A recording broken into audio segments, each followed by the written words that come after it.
I particularly like to perform TeethXpress procedures all in the same appointment. It's more beneficial to the patient one surgery than undergoing two particular surgeries.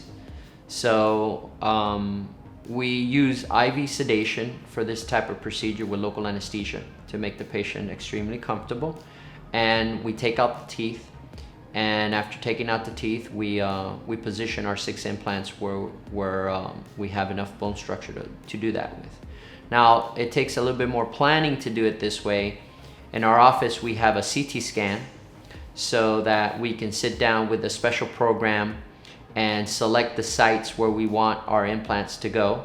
And so we're ready to convert the patient from the teeth to the implants, and again, in that appointment or maybe soon thereafter, they will receive their teeth.